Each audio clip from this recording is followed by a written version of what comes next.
Hey, what's going on, everybody? And welcome to another episode of the Dome Field Advantage podcast right here on the Fanatics Network. I am your host, Dylan Abear. And joining me once again, as you can see, is Jordan Johnson. Jordan, I know how you're feeling after yesterday, and you know how I'm feeling after yesterday. But aside from that, how's your Monday going, and how was your weekend? Oh, my weekend was great. I was doing that because I'm pumped to be on here. Not pumped to talk about yesterday a little bit, but we had a great weekend. Saturday went to the LSU game. That was a good game. So yeah, and my Monday is great. You just dropped me off uh earlier, and now we doing this. Yeah. As far as yesterday goes, yeah, it wasn't fantastic. We'll get into all the details about that. But yeah, weekend was fantastic. We went to the LSU game with Marcus. It was a fun time. Super appreciative of Marcus, offering a ticket to us to go see him play Arkansas battle for the Golden Boot. It was my first time seeing him play Arkansas in person, so it was awesome. That makes, I believe, let's say three or four SEC games total. Three in Tiger Stadium and once in Starkville when they played Mississippi State. Saw them play Ole Miss when Patrick Peterson was still there, and I saw them play Tennessee last year when they kicked the shit out of us and we left like a little after halftime, and then saw them play Arkansas and all that. So, yeah, Saturday was fun. It was an all day affair. We had a great time. Sunday, like I mentioned yesterday, as far as the game goes, wasn't fantastic. Started off fantastic, wasn't fantastic after the injury. We'll talk about it as well. But yeah, Monday itself is going great. Doing this show with you, getting ready for work week and whatnot. So this is a great way to kick the week off. I hope everyone tuning into the replay and whatnot, had a great weekend as well. Hopefully, if your team played this weekend and they're not playing tonight, I hope your team at least one, if one, unlike ours. But like I said, we'll dive into details for this entire game because there's a lot to dive into. There's a lot to get into, and so before we get into that, there's only a few comments that are popping in so far. Of course, we got our fantasy football guy Streets tuning in, and yeah, like he just asked me, how do I feel about, and how does Kendra Miller only get 2 carries in the second half? I want to know the same thing.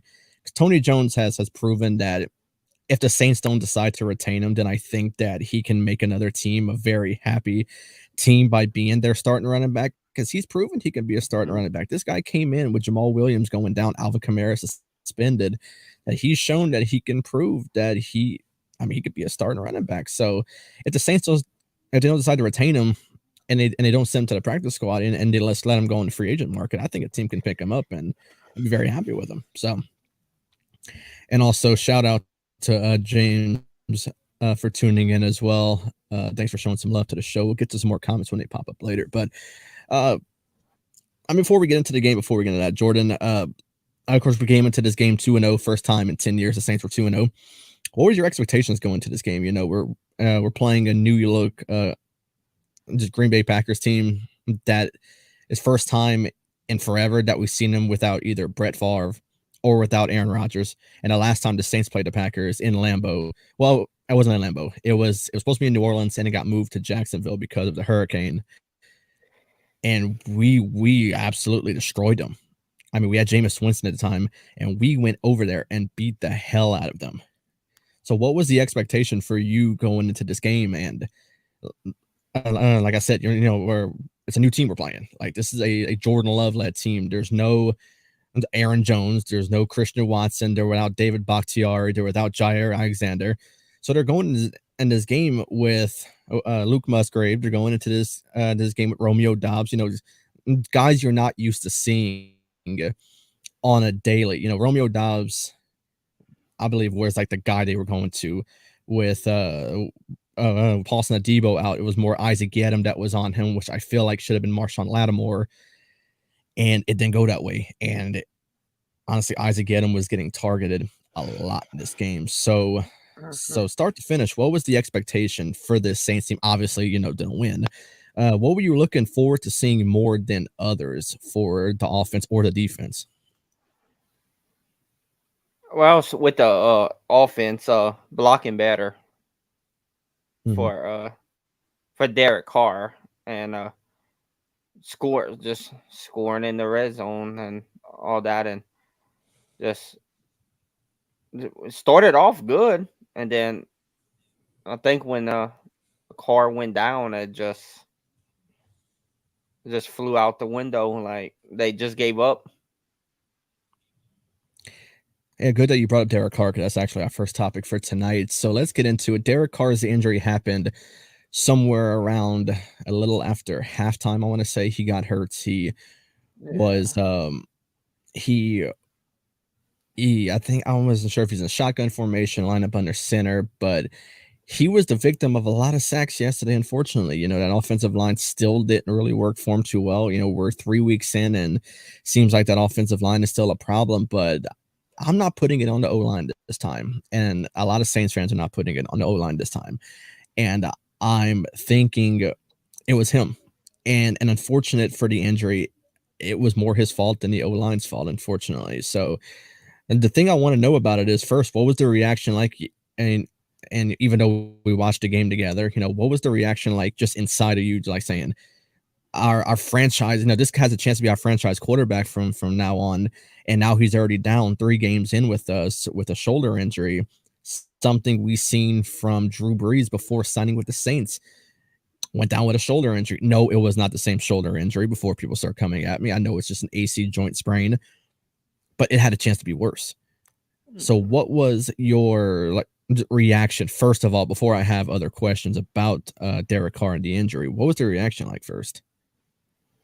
I was like, that this is not good. I'm like, well, Jameis has to come in now, and I don't think he got first team reps in practice. So I'm like, Mhm. hopefully he hopefully he does good, and I'm like, hopefully it's not too bad for Derek Carr. So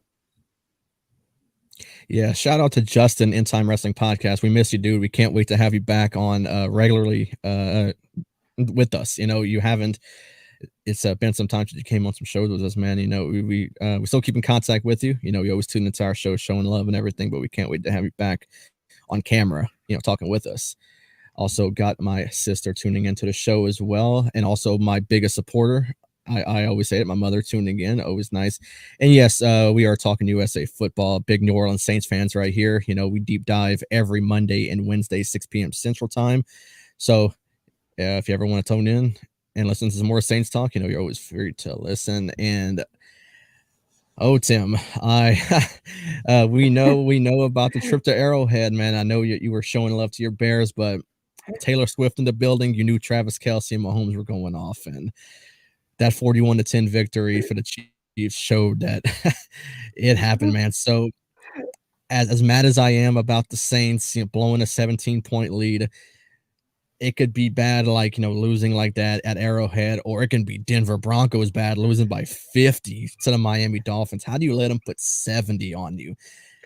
So for Sean Payton, as much support as I love of Sean Payton, kind of feels good to see him, get this sort of thing, because on his way out of New Orleans, he was a dick to the media. Like every time the Saints lost or something, he always had something, asshole-ish to say. So kind of feels good to see him get that, that big beat down that he got. So as much as I don't want him to get it, it's like I do at the same time because he's an asshole. And I don't know. Right now, I don't like Sean Payton. And look at his press conference yesterday.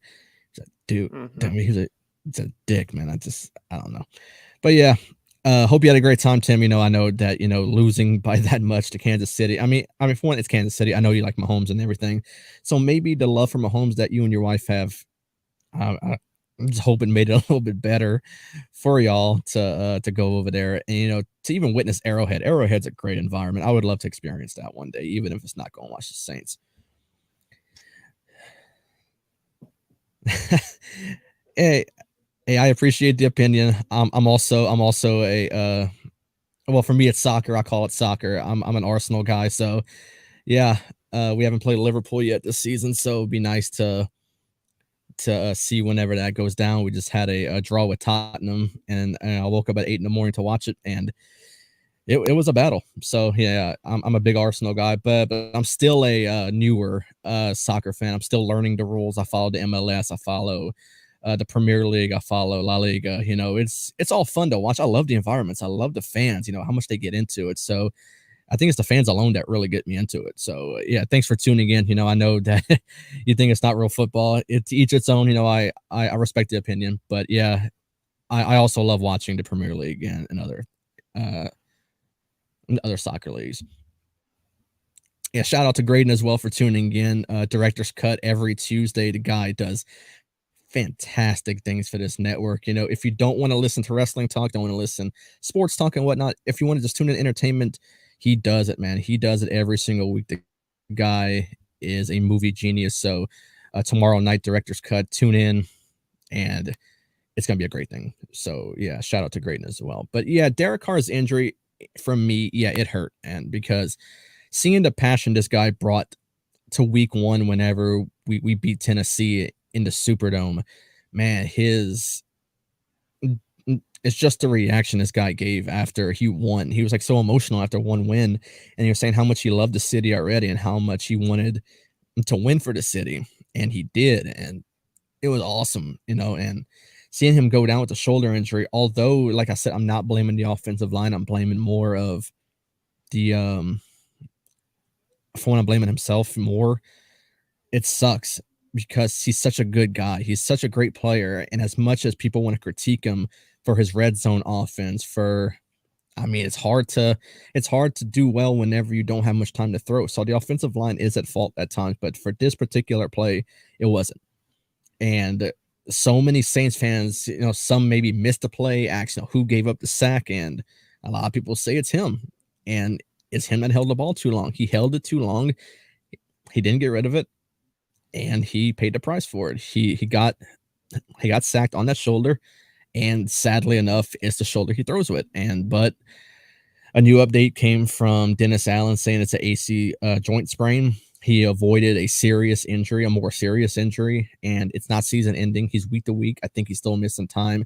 So Jameis is the guy, but now it makes you wonder who's the second man up. Jake Hayner is still out for a few games. I don't think that I can trust him enough to be a backup just yet, even though he had great plays in preseason. But once again, it's preseason. He was playing against guys who are not even on a team no more. So really and truly, you can't look at that as something good. So honestly, I would look into the free agent market right now for a backup. I think Jameis is your starter. I think it's pretty clear that he is the starter. He has worked with this team a lot. Just like you said, he did not work with that first team offense in practice. So really, you can't criticize his performance from Sunday. So I think you bring in somebody on the free agent market, and there's some names on that market that I'm interested in. I think the top name that I want, and I would love to have him over there, is Carson Wentz. I think Carson Wentz could be a reliable backup for this team. Like I said, Jameis is the guy. He is the guy going forward, and that's pretty clear. You know, there's no ands if or buts about it that Jameis is the guy. Now, like I said, I don't think you use Taysom as your backup. You know, people may wonder why wouldn't Taysom be your backup? Because look at everything else he does on the field. This guy plays every other position on the field. If he's your backup, he's limited. He can't play that role no more because he wants to avoid an injury. You know, what if he gets injured? Then honestly, what do you do now? So Taysom is the guy that's like your gadget player. He's all over the place. So I think before next week, I think you explore the free agent market for quarterbacks. Now, that's just my opinion. I don't know what Dennis Allen's going to do. It's a wait and see. But I know right now it sucks because it reminds me of a few seasons ago when Drew Brees got hurt in Los Angeles against the Rams whenever his throwing hand got hit by Aaron Donald's helmet. And we lost this guy for like, I don't know, 6-7 weeks we lost him for. And we had to rely on backups. And it was such a dark time, I feel like, for the offense. So now I think, and this is no comparison to Drew Brees. You know, Drew Brees is a whole other thing for us. But Derek Carr has that potential to come in here and be that superstar quarterback, something we've been looking for since Drew Brees retired. So and we haven't seen that full potential yet, unfortunately, for him. So it is a dark time for the Saints, for the offense. And yeah, I honestly I think we'll be all right. Jameis, he's worked with this offense before. He's the one who beat Aaron Rodgers and the Green Bay Packers, and he obliterated them. Like, he beat the hell out of them in Jacksonville. He's beaten Tom Brady with the Bucks. This guy can do great things with our offense. It's just, number one, the offensive line has to do it for him, and he has to have actual first team reps with the first team offense, and that's it. Yeah. So if you're a Saints fan watching this show, honestly, my message is to not give up, because he will be okay. So now we get to some more positive news for the Saints offense, and that is the return finally of Alvin Kamara, 2017 Offensive Rookie of the Year. He's back. He served his 3-game suspension. He had to miss the Titans game, Panthers, and the Packers game, and the run game is something that has really, really struggled in his absence. Now, I love Kendra Miller. I love Jamal Williams and even Tony Jones Jr. These guys, even though I don't think they provide the same explosiveness that an Alvin Kamara brings to the table, I think that each in their own way, they came up big. Kendra Miller, this was his first game with the Saints in the regular season. Streets, mentioned at the beginning of the show, I popped a comment up that he only had 2 carries in the second half, which I think is nuts. But really and truly, I feel like this whole team gave up in the second half. After Derek Carr got hurt, this entire team gave up. This was not the same team, even on defense. Defense was dominant. We held them to 0 points in the first half. And then Derek Carr gets hurt, and it's like they're giving up play after play. I mean, last time I checked, Derek Carr don't play defense. So what was the purpose of us letting up so much to let them keep scoring and even take the lead on us? I don't know. It was very frustrating. And yeah, but bringing Alvin Kamara is going to make a big boost to our offense, to our running back room. Jordan, what do you think that Alvin Kamara, now he served a suspension, what he brings to the table? He's coming back this week, so I see him doing good. He usually, when he runs, he breaks tackles. He does pretty good, and he scores touchdowns. So hopefully he Yeah. coming back. Hopefully he has a lot of speed. Yeah, he does. And just watching Kendra Miller whenever he plays, he reminds me, like, the build and everything of Alvin Kamara. So seeing them two together, and it sucks because we won't have Jamal Williams for a while. I was interested. We have that 3-headed monster at wide receiver. I wanted to see if we can recreate a 3-headed monster at running back. So we got to wait a little while longer for Jamal Williams to recover from his injury. He has to miss, I think, 3 more games being on injury reserve. I'm hoping that's all he has to miss now is another 3 games. I'm hoping the injury isn't more severe than what we thought, and he's going to be out more time than what we think. But as of right now, Jamal Williams will miss the next 3 games. Kamara's coming back. Kendra Miller's healthy. And now it's the question of, are we keeping Tony Jones on the roster? I don't know what we're doing yet. Because we went in with 2 running backs to Green Bay with Kendra Miller and Tony Jones. I don't know if we'll still go the same 2 running back route. If we do, then I see more of Tony Jones being maybe back on the practice squad, and maybe even letting him go into free agency. Because, like I said, man, this guy has proven that he can come into another team and be their starting guy. He has explosiveness that he has been shown for us. So it's interesting. It's interesting to see, like, what we're going to do going forward with Tony Jones, if we're going to keep him or not. But so now the dreaded part about the show is getting into the game itself. We talked Derek Carr's injury. We talked Alvin Kamara coming back from suspension, which honestly is the most positive part of our show. So the same 3 topics every single week, every single recap. And let's get into the first one. Let's go into our 5 takeaways from the game. Now, there's a lot to take away from this. I think this is the game where I would have more than 5 if I was allowed to. And honestly, it's my fucking show. I can do what the hell I want. But for the sake of it, for the rules of it, I'm going to keep it. It's going to be 5 takeaways. Jordan, 5 on down to 1. Give me your takeaways from this And honestly, I'm not going to mince words. I'm just embarrassing loss to the Packers. My number 5 is the defense didn't do nothing in the second half. Mm-hmm. I mean the offense didn't do nothing in the second half. Like Mm-hmm.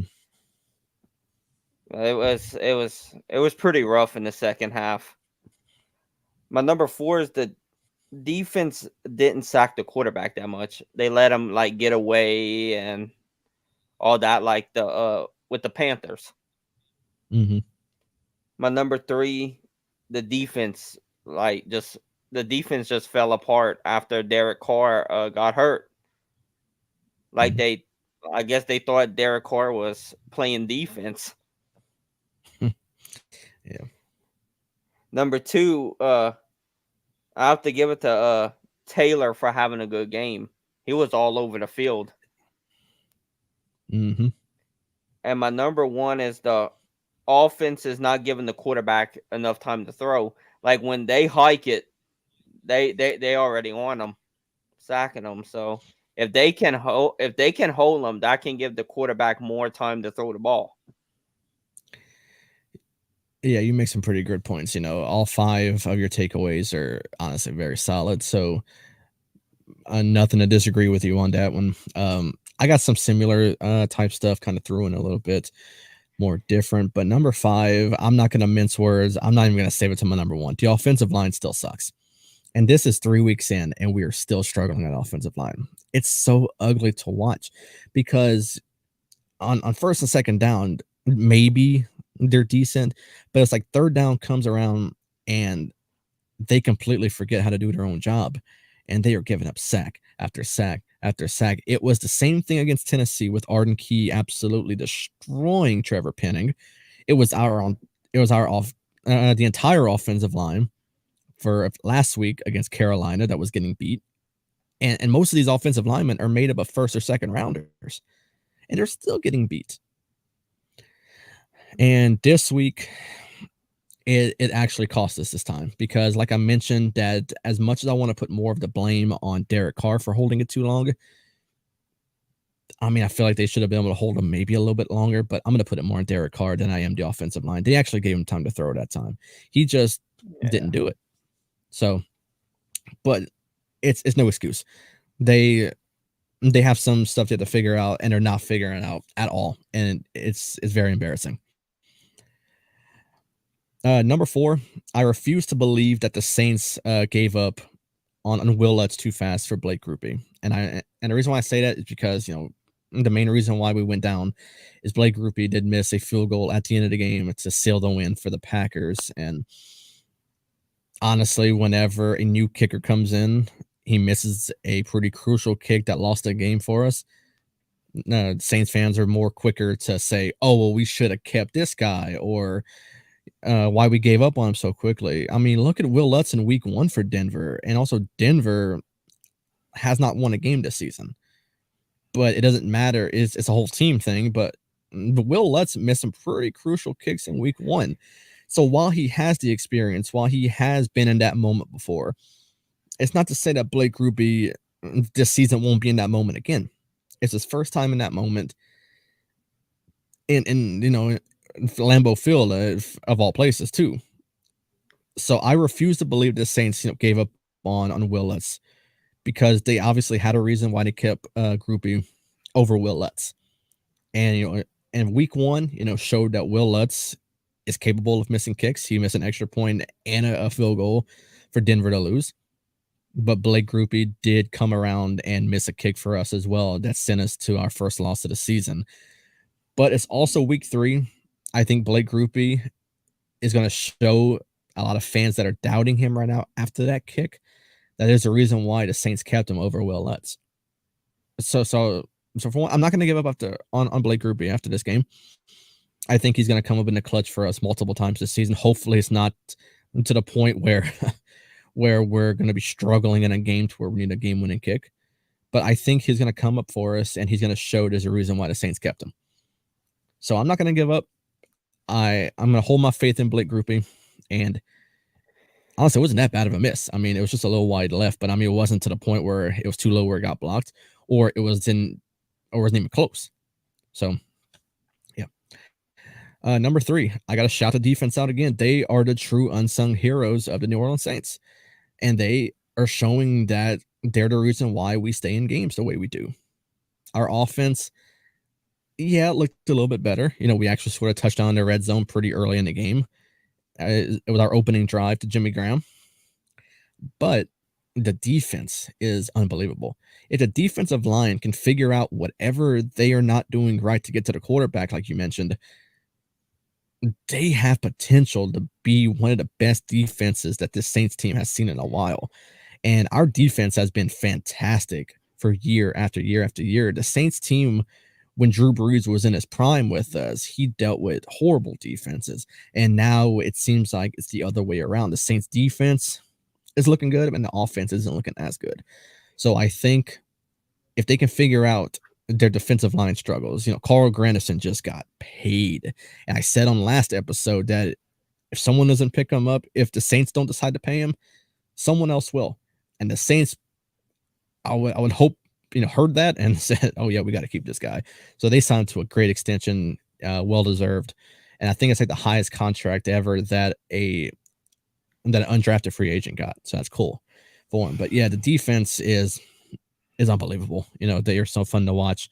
And it's like I can trust this defense going out there every time that we need to get a stop in. And they do it every single time. It's just no excuse for this game. They shut down. Derek Carr got hurt and they forgot how to play football. It sucks because this defense is so good. And it's like they just gave up. I'm not sure what happened. Number 2, I got to go with the offense, and I got to go with the wide receiving room. I love Shaheed. I love Chris Olave. I love Michael Thomas, even though I feel like Michael Thomas is a little bit more of not finding his footing yet in his offense. And it's because Chris Olave goes for over 100 or just about that every game. He's done that so far this season. Then Rashid Shaheed is another type of animal. It's like Michael Thomas, he didn't get his first catch to like the second or third quarter. As much as I love Michael Thomas, and I think once healthy, he's one of the best ever, then really, I mean, he hasn't really found his true footing in this offense yet. But that's not even what my takeaway is about. My takeaway is about Keith Kirkwood. What is Keith Kirkwood's purpose on the field for? The guy does nothing. And I say this because every single week I look at the inactives list and A.T. Perry is on that list every single week. I get it. He was a late round pick, but this guy, he stood out in preseason so much. So what are you not activating this guy for? He has proven he can play in this offense. So instead of activating Keith Kirkwood, who does honestly nothing on the field, then why not bring him and give him a chance? I mean, why not give A.T. Perry a chance on the field to do something? It's just frustrating. And number 1, I'm going to go back to what I was saying, because I realized when I was saying it before that was my number 1 takeaway from the game. And that's not to give up on Jameis after yesterday. Jameis did not work with the first offense prior to this game. He came in, he didn't have a great performance, and he struggled. I mean, that was another reason why the Saints did what they did, and they lost. But, I mean, Jameis is the reason why this team against Green Bay in Jacksonville beat the hell out of them and Aaron Rodgers. They have beaten Tom Brady multiple times. He's shown that he can work with this offense. So give him a full week's practice before you make your criticism. That's what I'm going to say. Because he didn't work with that first offense coming into yesterday. So give him a chance. I really think that he'll be all right. And for when we play Tampa Bay in New Orleans this Sunday, I think we'll be okay. Jameis is going to work with this healthy wide receiving group. He's going to have Alvin Kamara back, and I think this offense is going to look better than what they've been looking. And it's not because we have a different quarterback under center. It's just because I really think being in New Orleans is going to be that major factor for us, and Jameis is going to look good. So early prediction, I think Jameis is going to have a fantastic day for us. So now we get to, well, it's honestly very hard to do this because after a loss, you don't want to recognize anybody, but I think they still did well in their own way. So offensive, defensive players of the game, and uh, Jordan, I'll let you go first, dude. Who was your offensive player of the week? You can give reasons why, or just honestly not say nothing at all, because after halftime, after Carr got hurt, they don't deserve any recognition, to be honest. I'll put a Chris Olave with 8 catches for 104 yards. Yeah, I also got Chris Olave. Honestly, I think he's been the offensive player of the week for the show every week since the year started. He's been Yeah. showing out every week. I mean, he went over 100 against Tennessee. He went like 80 something, 90 something yards in week 2, and yesterday goes back for over 100. So I believe he also made another crazy catch as well. So until someone else does something, he's going to keep being the offensive player of the week. This guy is a whole different animal. So he's fun to watch, and I'm really enjoying watching Chris Olave. I wish Michael Thomas would figure out whatever's going on to where he's not catching for a while. Shaheed also did well, but if we had a special teams player of the week, obviously Shaheed would be the guy, because that punt return was fantastic. But yeah, Chris Olave is the guy right now. The offense is just built around him right now. He's doing great things. So now I believe we have probably the same defensive player. I'll go first with this one. Yesterday, even though we lost, it was more surrounded around Derek Carr getting hurt. I also look at this game as the Alante Taylor game. This guy was all over the field. He played fantastic. He recorded a sack against Jordan Love, something that we struggled with. It was getting to the quarterback, and he did so at corner. I mean, he was a corner and went out and got the sack. So credit to Alante Taylor. I believe he had about 5 tackles. He had a sack, and he was all over the field. I mean, multiple pass breakups. He did fantastic. Jordan, if you got somebody else, go ahead. But I believe the answer is probably Alante Taylor. Yeah, I got him too, and yeah, he had 5 tackles and a sack. Yeah, this guy was unbelievable. It's gonna make me wonder how it's gonna look when Paulson Adebo comes back. Paulson Adebo, someone who I've called on.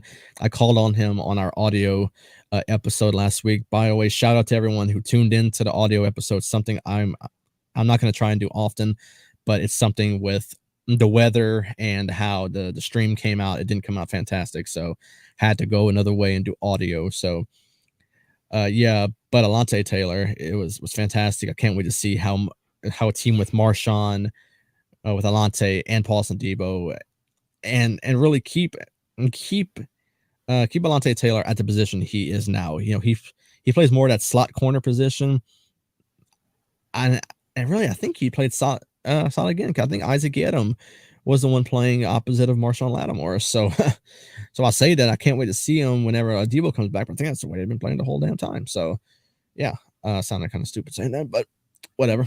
Let's get to the play of the game. Nothing stood out to me crazy. But I mean, I'm not sure if something stood out more to you than anything. Chris Olave had a great catch. I think it might be the one that's in the picture right now. Shaheed had that great punt return. If it's one of those, if it's something else that you got, what you got? I got Chris Olave with that one-handed catch on the sideline, but I have to give it to the run back. On the I have to give it to that one too. That was pretty awesome. But Chris Olave with the one-handed catch on the sideline. Yeah, I got something different. I for one knew that either the Shaheed run back or the Chris Olave catch was going to be your play of the game. I'm going to go something different for once, and I'm not really going to look at it as a great play, like a one that like makes you say like, oh my God, that was fantastic. That should be on SportsCenter's top 10 number 1 or anything like that. No, I'm not going to go that far. But what I am going to say is that what year is it? Because dude, Jimmy Graham is catching touchdowns for the Saints. Yeah. It makes you feel like, it makes you go back in time to think about the connection he had with Drew Brees. Like, it was fantastic, seeing Jimmy Graham of all people catching a touchdown for the Saints. And yeah, it's a penalty if you dunk it on the goalpost now. So the no fun league strikes again. Goodell would probably fine him, and he get every flag thrown at him by the refs and whatnot. But Yeah, that's my play of the game. It was an 8-yard strike to Jimmy Graham. It was fantastic.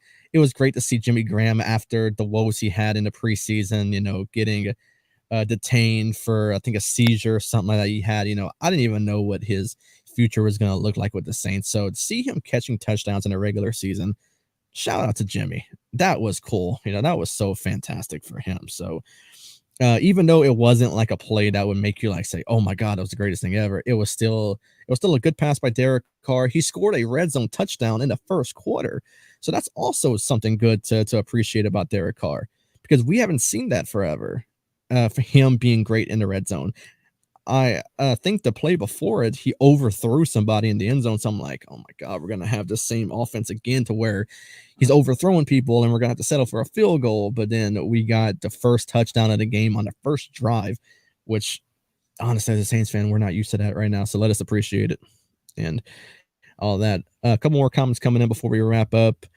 Shout out to JD for tuning in. Tune in to WrestleBread every Thursday. She has her predictions for No Mercy and Wrestle Dream this weekend. So tune into that. It's gonna be a great one. Gonna have a great panel with her as well. Shout out to Kayla as well. Outrage Control, the SmackDown watch alongs, joining in for Dynamite watch alongs. Kayla has been a true workhorse since joining the Fanatics Network. So shout out to everybody that's in the comments, and it's gonna be watching the replay of the show as well. But that's all the time that we have for today's episode of the Dome Field Advantage podcast. Of course, you can find me on social media at Dylan Aber underscore. You can find the Fanatics Network at the Fan ENT. The rest of the socials are in the description.